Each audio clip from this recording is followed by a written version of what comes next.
Hello అండి, అందరికీ welcome to ఎమిలియాస్ kitchen. ఈరోజు నేను మీ అందరి కోసం మన ఛానల్లో చూపించబోయే రెసిపీ అయితే చికెన్ కర్రీ. చికెన్ కర్రీని చాలా స్పీడ్గా తొందరగా అయిపోయే విధానం ఏంటో చూసేద్దాం ఈరోజు.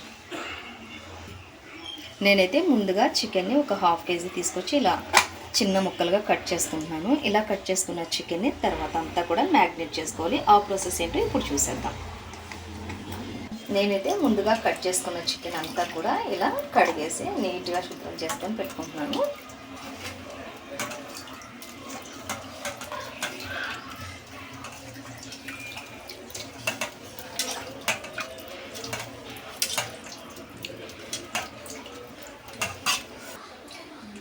ఇప్పుడు నేనైతే హాఫ్ కేజీ చికెన్ని చిన్న చిన్న ముక్కలుగా కట్ చేసి ఇలా కడిగి శుభ్రంగా పెట్టేస్తున్నాను. సో దీంట్లోకి ఇప్పుడు నేను ఒక పెద్ద సైజు టమాటాలు ఒక 4 తీసుకున్నాను. చిన్న సైజు 2, పెద్ద సైజు 1. అలాగే ఒక పెద్ద సైజు ఉల్లిగడ్డని ముక్కలుగా కట్ చేసుకున్నాను. కొంచెం దినుసులు కూడా వేసుకున్నాను. గరం మసాలా కోసం ఇలాచి, చెక్క ఇవన్నీ వేసి కలుపుకున్నాను. అలాగే నేను ప్రతి కర్రీలో కూడా నేను కస్తూరి మేతి కొంచెం యాడ్ చేస్తాను. సో ఇవన్నీ కూడా ఇప్పుడు నేను మిక్సీకి వేసేసుకుంటాను.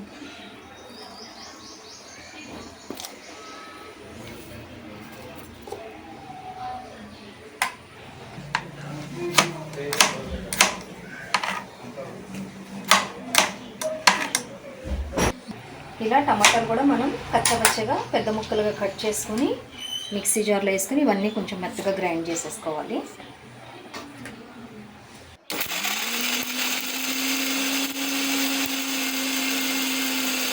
ఇలా మనం మిక్సీ పట్టుకున్నదంతా ఒక బౌల్లోకి తీసేసుకుంటున్నాను నేను, ఒకేసారి ఈజీగా ఉంటుందని. టమాటా ఉల్లిగడ్డలంతా నేను ఇలా మిక్సీకి వేసేసుకొని మెత్తగా ఇలా ఒక బౌల్లో పోసేసుకుంటున్నాను. ఎందుకంటే మనకి ఉడికేటప్పుడు చాలా ఈజీ అవుతుంది. మనం కట్ చేసి కడిగి శుభ్రం చేసుకున్న చికెన్ అంతా మనం ఏ బౌల్ అయితే మనం చికెన్ కర్రీ చేయాలనుకుంటున్నామో అందులో వేసేసుకోవాలి. తర్వాత దీనిలోకి కొంచెం అల్లం వెల్లుల్లి పేస్ట్ వేసుకోవాలి. అల్లం వెల్లుల్లి పేస్ట్, అలాగే కొంచెం పెరుగు, పసుపు,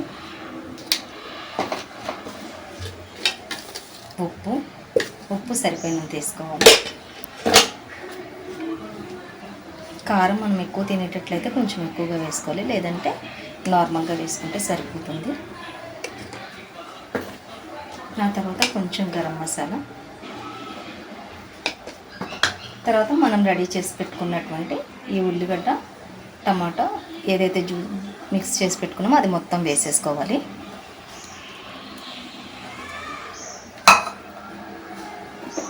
అలాగే దీనిలోనే మనం ఆయిల్ కూడా యాడ్ చేసేసుకోవాలి.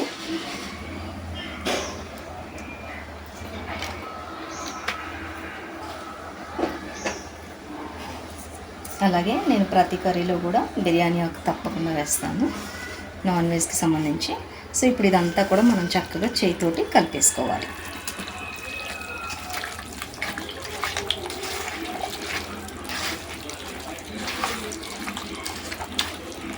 ఇదంతా కూడా ఇట్లా చికెన్కి పట్టేటట్లు బాగా కలుపుకోవాలి. మ్యాగ్నేట్ చేసుకున్నట్లయితే చక్కగా అంతా కూడా ఇట్లా ముక్కలకి పట్టేస్తుంది.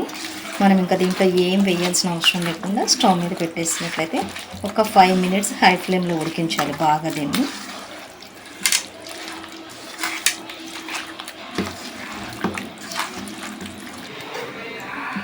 ఇలా చక్కగా మెత్తగా అంతా కూడా మనం ఇలా మ్యాగ్నేట్ చేసేసుకొని మూత పెట్టేసేసుకొని స్టవ్ మీద పెట్టేసుకొని మనం ఒక 5 మినిట్స్ మాత్రం హై ఫ్లేమ్లోనే ఉంచుకోవాలి.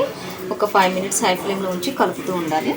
ఆ తర్వాత ఒక 10 మినిట్స్ మాత్రం సిమ్లో పెట్టేసుకొని లో ఫ్లేమ్లో ఉడికించుకోవాలి. 5 మినిట్స్ తర్వాత మళ్ళీ ఒకసారి మనం కలుపుకోవాలండి. ఇప్పుడు లో ఫ్లేమ్లో పెట్టేసుకొని కర్రీని చూసారు ఇలా ఆయిల్ అంతా పైకి వచ్చే విధంగా మనం చక్కగా ఇలా ఉడికించుకోవాలి. జస్ట్ మనం కలుపుతూ ఉండాలి. అంటే ఫస్టే మనం అన్నీ కూడా ఇంట్లో మ్యాగ్నేట్ చేసేసుకున్నాం కాబట్టి ఇంకా మనకి వేరే ఏం ఉంటుంది. చక్కగా ఇలా కలుపుకుంటూ ఒక 5 to 10 మినిట్స్ మధ్యలో ఉడికించేసుకుంటే సరిపోతుంది. మినిట్స్ తర్వాత మనం రెడీ చేసుకున్నటువంటి కర్రీ ఏ విధంగా ఉందో చూద్దాం. సో ఇలా చక్కగా కలుపుతూ ఉంది కదా, దీన్ని మనం ఇలా గరిటెతో మధ్యలో కలుపుతూ ఉండాలి. చూసారు అన్నీ కలిపేసి మనం మిక్స్ చేసి పెట్టేసుకున్నాం ఒకేసారి చికెన్లోని. ఈ విధంగా ఉడుకుతుంది. ఇలా ఉడికిన తర్వాత మనం ఇప్పుడు లో ఫ్లేమ్లో పెట్టుకోవాలి.